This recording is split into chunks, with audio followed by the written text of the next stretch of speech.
Thank you. Good afternoon, ladies and gentlemen. This year, US-Islamic World Forum is coupled with new characteristics because I had participated earlier in the conferences in Doha.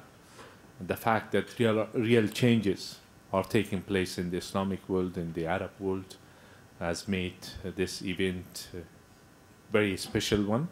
And the fact that it is held in the United States, that's an added value. And so taking the opportunity of this conference, I visited the United States, and apart from participating in the conference, I've had visits, meetings with the administration, with the Senate and Congress. But it's interesting that throughout the Middle East and North Africa, real changes has taken place or continue to take place. Afghanistan, which new life, new beginning started 10 years ago. The situation is still, unfortunately, a complicated one. A lot has been achieved in the past 10 years. But it's still to consolidate those achievements. So we have a long way to go. And sometimes when I see when I hear that even the leaders who didn't believe in any reform or any change, positive change, in line with the demands of their people, they are making those changes. But unfortunately, in some cases in Afghanistan, the leadership, the current leadership, Mr. Karzai is in a sort of reverse gear. We have a constitution.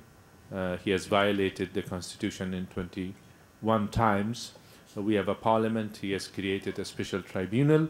But nevertheless, there are lots of hopes in those hopes based on the inspirations of the Afghan people, which they are the real advocates of change, and hopefully we will see positive changes in the coming years in Afghanistan as well. So I would suffice with that very short introduction and leave time for questions.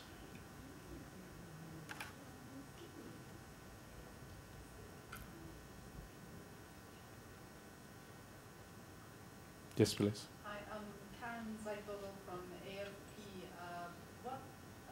What are your thoughts on the idea of going to talks with the Taliban? Do you think that that's a good path to go down? Or? The idea itself, I have no problem with it. But what are the conditions that makes that possible? And what is the sort of circumstances envisaged?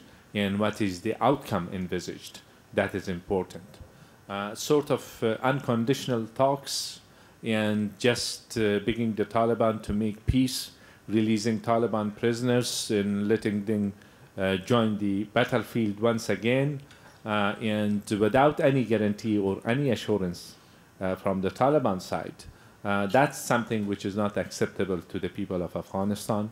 I mentioned about the achievements of the past 10 years. Among them are the awareness of the people about their rights, human rights, women's rights, the right to education, the right to participation.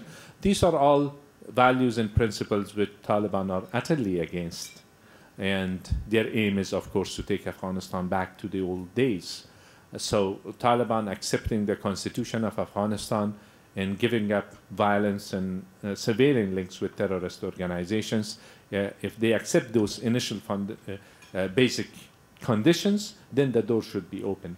But why is it that the government of Afghanistan is not capable of moving ahead in what it claims in terms of peace and reconciliation? Because this government has failed to deliver to the people. Majority of the people of Afghanistan, they don't want the return of the Taliban, but they don't want peace, but just peace. A peace which is acceptable and ensures a future for all the citizens of the country, rather than handing it over to the hands of groups like Taliban, which will going to take it backward. So, in principle, I would like to see the process of reconciliation taking root, but when it comes to the actual things which are happening today, we don't see such a process, and also the conditions are not set right by Mr. Karzai in talking to the Taliban, and Taliban are only taking advantage of this situation and strengthening themselves rather than being weakened as a result of the process.